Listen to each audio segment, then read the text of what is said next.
You're at the mall one day, going about your business, and then she walks in. Whoa, this woman is beautiful, you thought to yourself, and boy would I love to meet her. But as you were getting ready to introduce yourself, some other thoughts came to you and a wave of fear paralyzed you. What if I walk up to her and freeze? She's way out of my league. What if she thinks I'm a creep?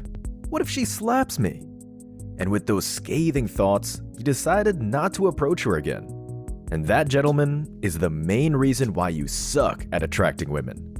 Maybe these inner demons painting you a picture of doom are right. Maybe if you approach her, your worst fear will come to life. Maybe you've even approached a lady in the past and you got the worst outcome imaginable. But when it comes to the game of attracting women, none of that matters.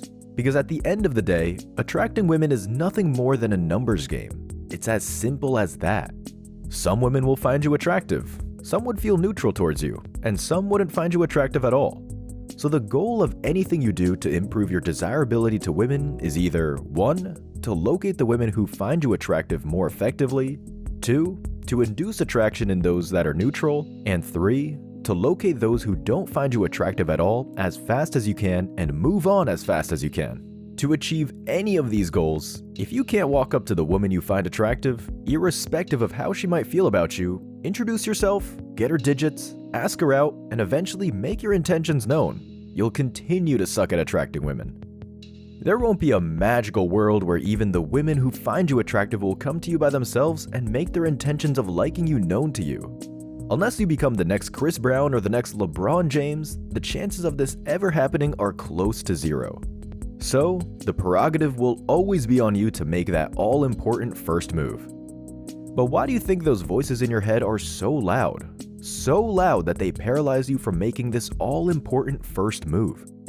In this video, we explore the 3 fundamental reasons why those demons are dominant, and what you can start doing today to break free from them. Not only that, if you start doing those things, you'll induce more attraction in these women who are neutral towards you. And without further delay, let's get into those reasons why you suck at attracting women. Reason number 1, you're not handsome. When you think you're not handsome, you won't be that confident to approach women. And if you think you're not handsome, I'm guessing you truly aren't. The good news is that any man can become handsome, irrespective of your genetics. All it takes is a concerted, focused effort to become handsome, and you will be. When it comes to becoming handsome, there are 3 key areas you can start working on. Number 1, your body frame. As a man, you want to improve your body aesthetic. I'm not saying you should go and turn yourself into Mr. Universe and start chugging down steroids like a maniac, but you should aim for the highest level of aesthetics you can achieve naturally. The ideal body goal is a wider chest-to-hip ratio. This can be achieved by lifting weights or doing body lifting exercises that target your shoulders, chest, and biceps. And if you want to take it to the next level, you can start working your abs too. If you can't achieve this ideal body aesthetic, you want to get down to the least body fat you can. If you can get rid of your belly fat and the fat on your face, you instantly become more handsome. Your posture will automatically improve and clothes will fit you better. Speaking of the clothes you wear, that brings us to the second area you need to work on. Number 2, your sense of fashion. Another thing that will instantly make you more handsome to women is taking your fashion up a notch. When it comes to men's fashion, the most important thing is to wear clothes that complement your body type and your skin tone. As a general rule of thumb, you want to wear clothes that fit. And you also want to accessorize. When it comes to accessorizing, wristwatches, armbands, rings, and so on are your go-to. Number 3, grooming. Being well-groomed is taking care of your skin by having a skincare routine that works for you. Get a haircut regularly, smell nice, and always wear clean clothes. As superficial as it sounds, first impressions matter in attraction more than you think. Because when it comes to women, the way you look, the way you smell, how well groomed, and how properly dressed you are sub-communicate your status and value to her. They don't know you yet, they don't know the content of your character yet, and they're meeting you for the first time in a mall. All they have to go on is how you look. Getting this fundamental of handsomeness sorted out has a funny feedback loop. When you become more handsome, you're more confident, and you're much more likely to approach that lady in the mall. And this brings me to the second fundamental reason why you suck at attracting women. Reason number 2, you don't approach enough. Believe it or not, approaching is more or less like a game that you get better at playing the more you play. The problem a lot of guys have about approaching is that they take the outcome of an approach personally. And if you really deep it, there should be nothing personal about approaching a stranger you find attractive. It's either you get her number or you don't. If you get the number, you win. If she says no, you get a shot of testosterone and you become more confident for the next approach. Either way, you win. And until you adopt this win-win mentality, your dating life won't improve. When you approach, you will get rejected. But at the same time, you become more confident approaching women you don't know. It isn't personal, it's a game. There are multitudes of reasons why she might reject you. You might not be her type, she might be in a committed relationship, she might be playing for the other team, she might be going through an emotional turmoil at the time, or any other reason that you can't think of. This is the one aspect of attracting women that's the most mechanical. It doesn't require learning any tricks or gimmicks. In a nutshell, approaching is approaching her with a smile on your face and saying, "Hi, you look really beautiful and I just couldn't help but introduce myself. I'm so-and-so, what's your name?" Stretch out your hand with a smile on your face. If she receives the handshake, tells you her name, continue with, "Nice meeting you, so-and-so." You can make a remark about her name with the first thing that comes to mind or not. "I would like to know you more and take you out on a date sometime. Can I have your number?" And that's it. The lines might be cheeky or sound dull that you feel like going to sleep while reciting it, but none of that matters. It's not about anything you say, it's about your appearance and how you carry yourself in that first interaction. If you have your handsomeness already figured out, how you carry yourself improves the more you approach and the better your game gets. And speaking of game, this is the only thing that can stop you from becoming intimate with her even after you've become handsome, you've approached her, and you've gotten her digits.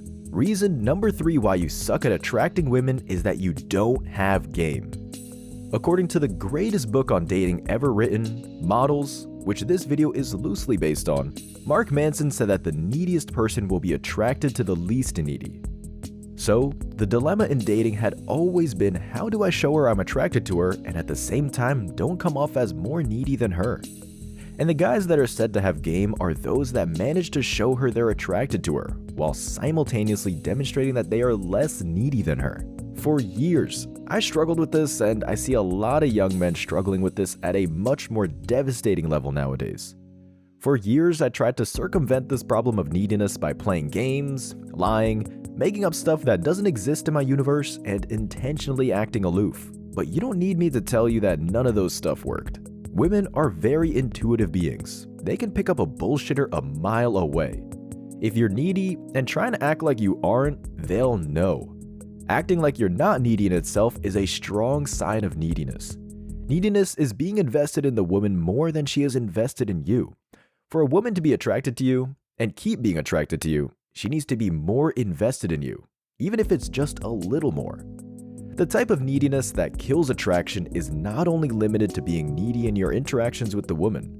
If she senses that you're needy in other aspects of your life, like your friendships, your career, and how you interact with others, she'll be less attracted to you.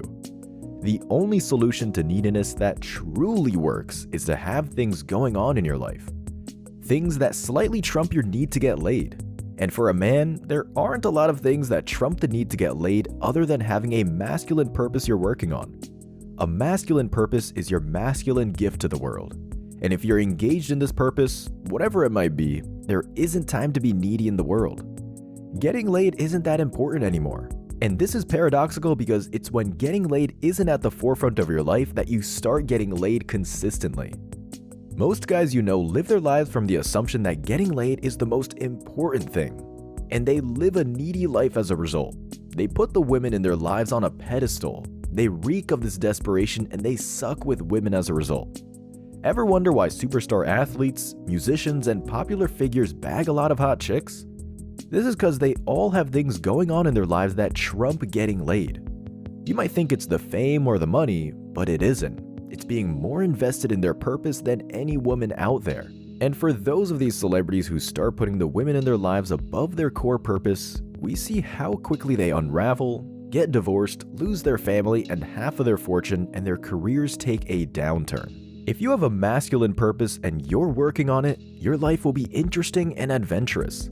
And having game, stripped down to its essence, is having adventurous, fun, and cool stories to tell. There's nothing out there that women are more attracted to than a life of adventure. So, if you have a purpose and have things going on in your life, she'll know from the moment you text her to fix a date. Further interactions will demonstrate that you're not needy and that you do have things going on in your life you wish to share with her. And nothing keeps inducing attraction in any woman than this state of living. There's a video up here where I go into the details of the step-by-step of how any man can find his masculine purpose.